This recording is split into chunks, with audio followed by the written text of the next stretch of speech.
Hello दोस्तों, welcome back to my YouTube channel Max Plaza. तो दोस्तों, आज मैं इस वीडियो में Bihar board class 9th history chapter 1 जिसका नाम है अमेरिकी स्वतंत्रता संग्राम। इससे पहले इस चैप्टर का 2 लेक्चर अपलोड हो चुका है और यह आज जो है लेक्चर 3 है, ठीक ना। जो भी स्टूडेंट लेक्चर 1 और 2 नहीं देखे हैं वो देख लीजिएगा, वो देखिएगा तो ही यहाँ समझ में आएगा। तो लेक्चर 2 तक टोटल 19 पॉइंट टोटल लिखा दिया गया और ये आज यहाँ से 20वां पॉइंट बनेगा, यानी मुख्य बिंदु का मतलब होता है मेन पॉइंट। तो हम लोग समझेंगे और जो भी पॉइंट बन सकेगा उसको बनाया जाएगा। तो लेक्चर 2 तक हम लोग जो है क्या क्या समझ चुके थे। अमेरिकी स्वतंत्रता संग्राम के क्या क्या कारण थे, ठीक ना। टोटल 9 कारण थे। 9 कारण को हम लोगों ने विस्तार से समझा और उससे जो भी जितना भी महत्वपूर्ण पॉइंट निकल सका है सबको हम लोग निकाले हुए हैं। अब हम लोग समझेंगे अमेरिकी स्वतंत्रता संग्राम के परिणाम यानी रिजल्ट, ठीक ना। अमेरिकी स्वतंत्रता संग्राम जो हुआ उसके क्या क्या परिणाम हुए,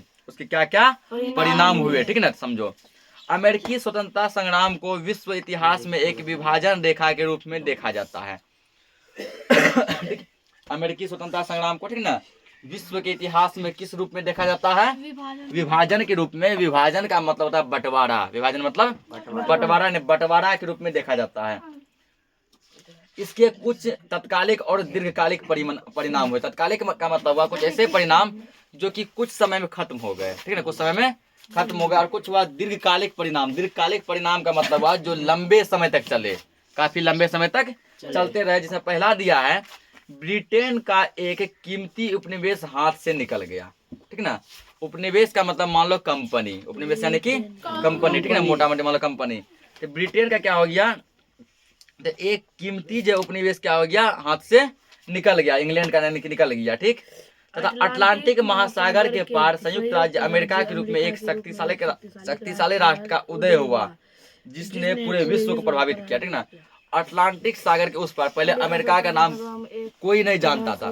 पहले अमेरिका का नाम कोई नहीं जानता था। जब अमेरिका क्या हुआ, जब आजाद हो गया, ठीक है, जब अमेरिकी स्वतंत्रता संग्राम हुआ तो अमेरिका का नाम पूरे दुनिया में, पूरे विश्व में हर एक जगह जो है जाना जाने लगा और शक्तिशाली राष्ट्र के रूप में क्या हुआ, उभर कर आया। अभी अमेरिका जैसा समझो हस्ती जो है किसी भी दूसरे देश का नहीं है, ठीक ना। अमेरिका अमीर भी है, उसके पास सब कुछ है, किसी भी चीज की कमी नहीं है। दूसरा पॉइंट है, अमेरिकी स्वतंत्रता संग्राम एक तरह से वाणिज्यवादी प्रतिबंधों के विरुद्ध एक विद्रोह था, ठीक ना। ये क्या था, एक तरह का मान के चलो एक विद्रोह था, एक लड़ाई था, ठीक।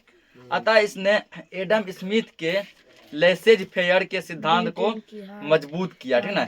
एडम स्मिथ एक सिद्धांत बनाए थे जिसका नाम था लेसेज फेयर सिद्धांत। लेसेज फेयर सिद्धांत, ठीक ना। लेसेज फेयर सिद्धांत का मतलब होता है मुफ्त व्यापार, ठीक, यानी फ्री का व्यापार। लेसेज फेयर सिद्धांत का मतलब मुफ्त व्यापार। इसने एडम स्मिथ के लेसेज फेयर सिद्धांत को क्या किया, मजबूत बनाया। ब्रिटेन की हार का दोष जॉर्ज तृतीय तथा उसके मंत्रियों के मत्थे मढ़ा गया, ठीक ना। ब्रिटेन जो हारा, इसका हार का दोष किस पे दिया गया, जॉर्ज तृतीय पे। जॉर्ज तृतीय उस समय कौन था, ब्रिटेन का राजा था। ब्रिटेन का राजा था। यहाँ लिखेंगे, इसमें एक पॉइंट यहाँ बन सकता है। एक मिनट रुक जाओ। यहाँ पे ब्रिटेन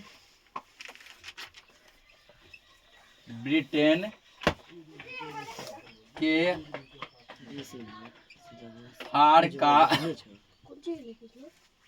दोष का मतलब होता है कि क्यों इंग्लैंड क्यों हार गया अमेरिका से, ठीक ना।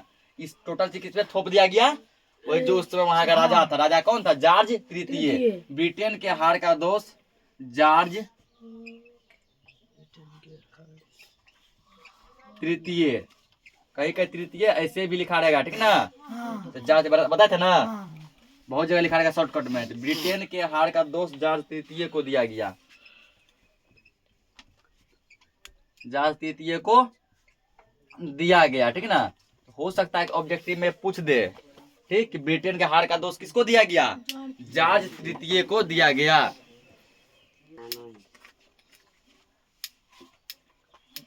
तो सब ये वाला समझ गए, ठीक। आगे देखो, अब जो है ब्रिटेन जो हारा, जो यानी इंग्लैंड जो हार गया, इसका टोटल दोष जो है टोटल यानी कि किस पे थोप दिया गया, वहां के राजा जॉर्ज तृतीय पे, ठीक। अब देखो यहाँ हुआ क्या है इसके फलस्वरूप, तानाशाह बनने का जार तृतीय का सपना चूर हो गया, ठीक है ना। जार तृतीय सोचा था, ठीक है, कि हम जो है आराम से जो है ताना मतलब कि जीत जाएंगे, ठीक है ना। वह तानाशाह मतलब अपना मनमानी चलाएंगे इंग्लैंड पर, इंग्लैंड का राजा तो है ही, इंग्लैंड का राजा तो है ही, इंग्लैंड पर भी मनमानी चलाएंगे और अमेरिका को जीत लेंगे। अमेरिका पर भी किसका मर्जी चलेगा? मेरा मर्जी चलेगा, ठीक है ना। जार तृतीय सोचा था हम सब पे तानाशाह करेंगे, इसका सपना क्या हो गया? चूर चूर हो गया।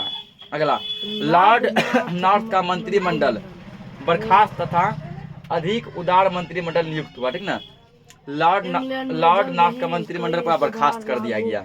इंग्लैंड में जल्द ही कई सुधार लागू हो गए। इंग्लैंड में बहुत सा सुधार लागू हो गए, ठीक ना। यानी कि इंग्लैंड यानी ब्रिटेन यही है, ठीक। तो कभी कंफ्यूज मत होना, उसी का दो नाम है, हजारों बार बोल चुके हैं। इंग्लैंड में क्या हुआ? बहुत सारे सुधार लागू हुए। देखो कौन कौन सुधार लागू हुआ। पहला सुधार है आयरलैंड की संसद को लगभग स्वतंत्रता स्थान प्राप्त हुआ, ठीक ना। कब प्राप्त हुआ? 1782 ईस्वी में। लिखेंगे यहाँ पे आयरलैंड की संसद को 21वां पॉइंट लिखेंगे, आयरलैंड की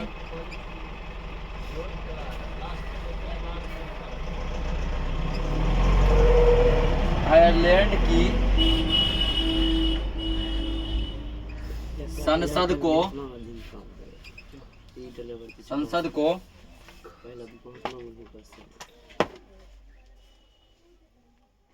1782 ईस्वी में 1782 ईस्वी में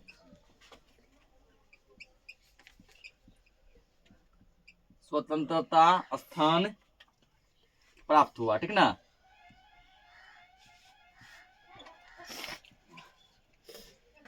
तो संसद में कंफ्यूज मत होना, एक होता संसद, एक होता सांसद, ठीक ना।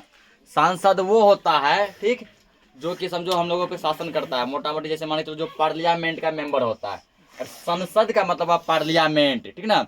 जैसे देखो भारत में जो है संसद भवन, पहले गोलाकार संसद भवन था ना, वह संसद भवन बोलो या फिर भवन नहीं बोल के संसद बोलते हैं। अब उसी को बनाया गया ट्रायंगुलर, त्रिभुज जैसा बनाया गया, नया जो बना है ना, त्रिभुजाकार त्रिभुज जैसा, तो वो है संसद, ठीक। उसके जो मेंबर होंगे, ठीक ना, उस संसद के जो मेंबर हैं, जैसे मान चलो पूर्णिया का सांसद मान लेते पप्पू यादव, वो है सांसद, ठीक ना। सांसद का स्पेलिंग कुछ ऐसे होता है, सांसद जो है संसद का एक सदस्य होता है, ठीक ना। पप्पू यादव जो है इस संसद का एक सदस्य है, एक मेंबर है, ठीक। तो संसद मतलब संसद भवन, तो भवन हम लोग नहीं बोल के डायरेक्ट संसद भी बोला जाता है, ठीक ना। तो कंफ्यूज नहीं होना कि संसद सांसद एक है, नहीं, आकार का डिफरेंट है, वैसे बहुत डिफरेंट है। इसका इंग्लिश होता है पार्लियामेंट और सांसद का इंग्लिश होता है, उसको हम लोग एमपी कहते हैं ना। पप्पू यादव क्या एमपी है? एमपी मतलब member of parliament, member of parliament. तो पहला ये हुआ आयरलैंड की संसद को 1782 में स्वतंत्रता स्थान प्राप्त हुआ, ठीक। दूसरा पॉइंट है कैथोलिक आयरिश लोगों को मताधिकार मिला, ठीक ना। कैथोलिक आयरिश लोगों को क्या मिला? मताधिकार मिला। कब? 1793 ईस्वी में। तो ये भी पॉइंट लिखेंगे, इसका तीनों पॉइंट लिखा जाएगा। लिखेंगे यहाँ पे कैथोलिक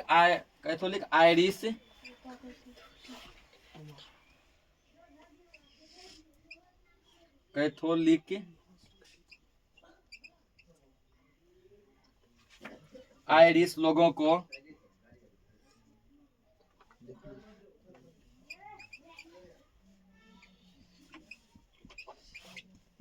कैथोलिक आयरिश लोगों को 1793 ईस्वी में 1793 ईस्वी में मताधिकार मिला।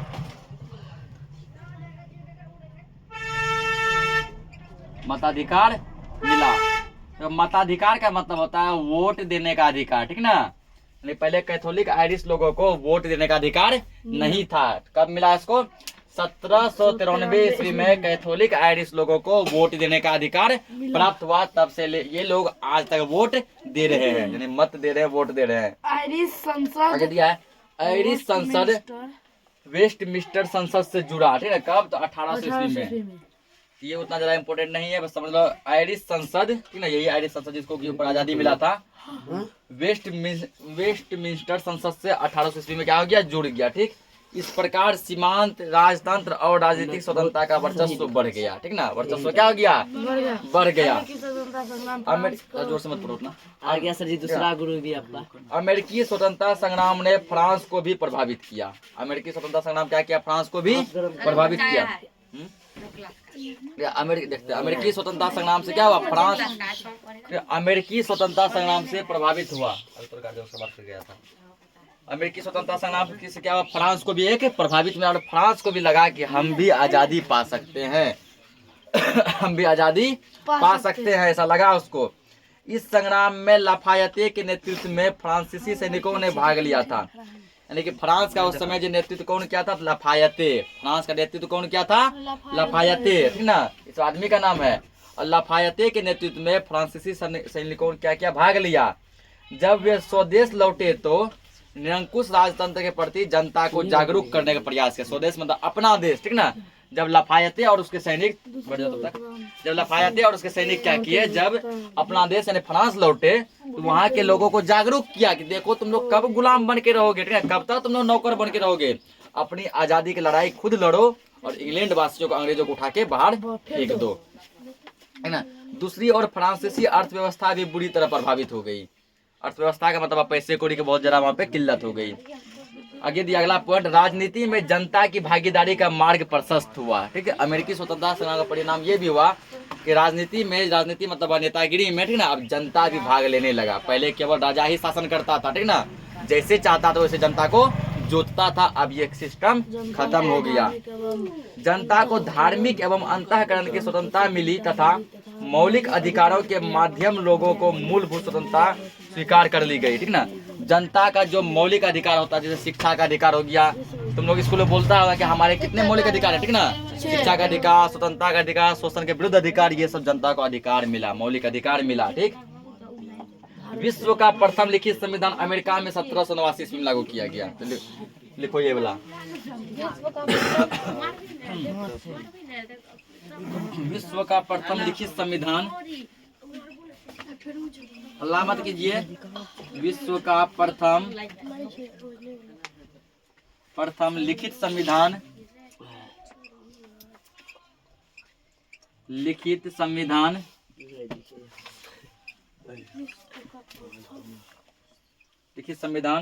अमेरिका में, विश्व का प्रथम लिखित संविधान अमेरिका में 1789 ईस्वी में, 1789 ईस्वी में लागू हुआ या फिर लागू किया गया। देखो यार, पूछ सकता कि विश्व का प्रथम लिखित संविधान किस देश का है, अमेरिका का है। किस देश का है, अमेरिका का। बोलेगा अमेरिका में संविधान कब लागू किया गया, 1789 ईस्वी में लागू किया गया, ठीक ना। तो ये देखो, पूरा विश्व, पूरे दुनिया में सबसे पहले लिखित संविधान अमेरिका में ही लागू हुआ था। ठीक, तो ठीक है, तो जैसे अमेरिका का देखो इतिहास बन गया कि सबसे पहले लागू हुआ था, तो भारत का भी देखो इतिहास है। पूछिएगा पूरा दुनिया में, पूरा विश्व में सबसे बड़ा संविधान किस देश का है, बोला भारत का, ठीक ना। पूरी दुनिया में। गुड मॉर्निंग मिलते हैं अभी, आ रहे झाड़ू पार्टी के साथ फील्ड में मीटिंग हो रहा है। ठीक, जैसे आप क्या, ये क्या बजाता है, बोला क्या सर जी, मास्टर का नाम क्या है, ठीक ना। तो विश्व का सबसे, यदि पूछेगा सबसे बड़ा लिखित संविधान किस देश का है, तो वो अपना भारत है, ठीक ना। और सबसे पहले कहाँ लागू हुआ था, अमेरिका में लागू हुआ था।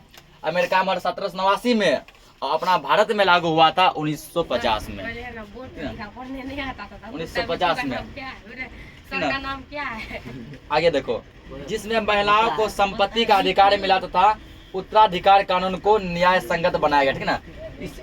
इस जब संविधान लागू हो गया तो महिलाओं को भी क्या मिला, संपत्ति का अधिकार मिला कि महिलाएं भी संपत्ति, पैसा कौड़ी रख सकती है। और उत्तराधिकार को क्या मिला, कानून का लागू किया गया। यदि किसी का बेटा यदि कुछ है, उस पिता का वो जमीन जायदाद संभाल सकता है। आगे दिया, अमेरिका गणतंत्र बना, वहाँ मॉन्टेक्यू के शक्ति पृथक्करण सिद्धांत को मान्यता मिला, ठीक ना। मॉन्टेस्क्यू के शक्ति पृथक्करण सिद्धांत को मान्यता मिला। वयस्क मताधिकार लागू नहीं हुआ तथा स्त्रियों को भी मताधिकार से वंचित रखा गया। ठीक, उसके बाद अब क्या मिला, वयस्क मताधिकार मतलब कि जवान जहान को वोट देने का अधिकार नहीं मिला। ठीक ना, और स्त्री यानी महिलाओं को भी वोट देने से वंचित रखा गया। महिलाओं को अमेरिका में वोट देने से क्या रखा गया, वंचित रखा गया। मताधिकार का आधार संपत्ति को बनाया गया जो उचित नहीं था। मताधिकार का अधिकार किसको बनाएगा, संपत्ति को। जिसके पास अधिक रुपया पैसा है वही वोट देगा, ये उचित नहीं था। इस प्रकार संयुक्त राज्य अमेरिका का गठन एक नए राज्य के रूप में हुआ जिसमें पहली बार लिखित संविधान, शक्ति के पृथक्करण का सिद्धांत, धर्मनिरपेक्षता का सिद्धांत और व्यक्तिगत स्वतंत्रता का सिद्धांत राजनीतिक व्यवस्था के मूल अधिकार को माने गए। इस तरह दुनिया में अमेरिका क्या मिला, तो संयुक्त राज्य अमेरिका के रूप में उभर कर सामने आया और सबसे पहले यहाँ लिखित संविधान लागू हुआ। ठीक ना, आगे समझेंगे। अगला पॉइंट दिया है इंग्लैंड की असफलता के कारण। ठीक ना, तो ये तो हो गया कि परिणाम कि अमेरिकी स्वतंत्रता संग्राम के क्या क्या परिणाम हुए। अब इंग्लैंड की असफलता मतलब इंग्लैंड क्यों हार गया, असफलता मतलब हारना। ठीक ना, इंग्लैंड क्यों पराजित हो गया, इसके क्या क्या कारण थे, तो देखो यहाँ क्या क्या कारण थे। अमेरिकी उपनिवेश अटलांटिक महासागर के पार 3000 मील की दूरी पर था। ठीक है, अमेरिकी उपनिवेश अटलांटिक महासागर के पास कितनी अरे मतलब कि किलोमीटर की दूरी पर था, 3000 मील की दूरी पर। ये पॉइंट लिख लो। देखो यहाँ अमेरिकी उपनिवेश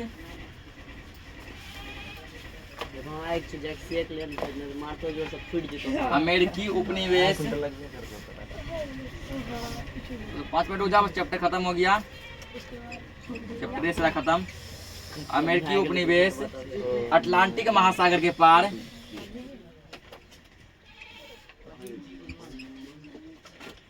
अटलांटिक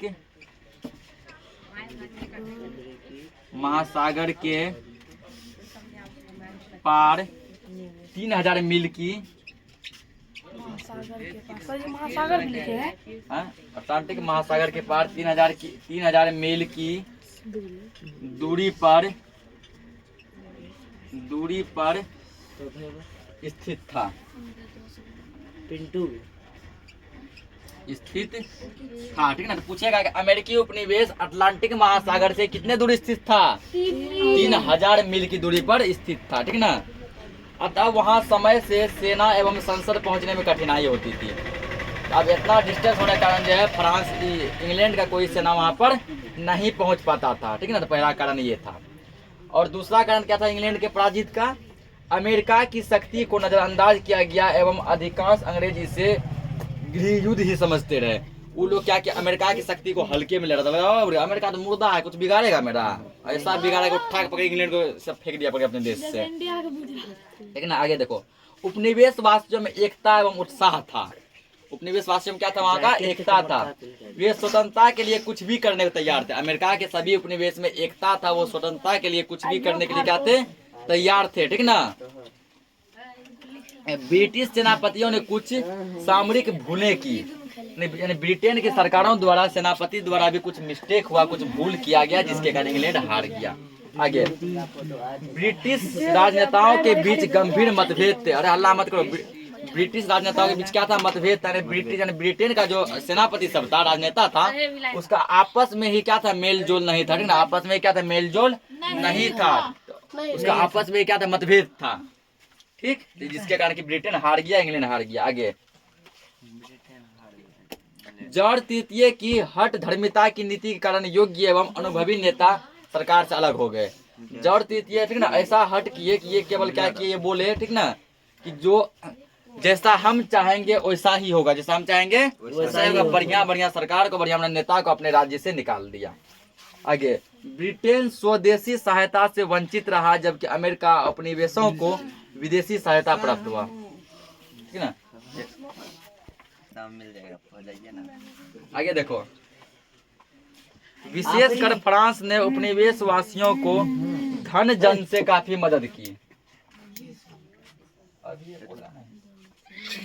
ठीक ना, क्या हुआ, अमेरिका को जॉर्ज वाशिंगटन जैसा सुयोग्य नेता मिल गया। ठीक ना, जब इंग्लैंड हार गया तो अमेरिका को क्या मिला, तो जॉर्ज वाशिंगटन, जॉर्ज वाशिंगटन जैसा जबरदस्त एक सुयोग्य नेता मिल गया, ठीक ना, जिसमें बड़े धैर्य, साहस एवं कुशलता के साथ अंग्रेजी सेना को पराजित किया, ठीक ना। वाशिंगटन क्या किया कि बड़े ही सुयोग्य के साथ अंग्रेजी सेना को पराजित किया, ठीक। अब देखो यहाँ तालिका को दिया गया है कि अमेरिका के उपनिवेश, ठीक है। तो अमेरिका में कुल 13 उपनिवेश थे। कौन कितने उपनिवेश थे? 13, ठीक ना। और 13 उपनिवेश के नाम हैं, जैसे देखो न्यू हैम्पशायर, ठीक ना, मैसाचुसेट्स, फिर तीसरा रोड आइलैंड, चौथा है कनेक्टिकट, पांचवा न्यूयॉर्क, छठा न्यू जर्सी, सातवां पेंसिल्वेनिया, आठवां डेलावेयर, नौवां मेरीलैंड, 10वां वर्जीनिया, 11वां उत्तरी कैरोलिना, 12वां दक्षिणी कैरोलिना, 13वां दिया जॉर्जिया। ये 13 उपनिवेश अमेरिका में लगाए गए थे, अमेरिका में थे। तो इसी के साथ हो गया चैप्टर का जय हिंद जय भारत, ठीक ना। तो अब हम लोग नेक्स्ट लेक्चर में क्वेश्चन आंसर करेंगे। जय हिंद। बंद करो। बंद करो।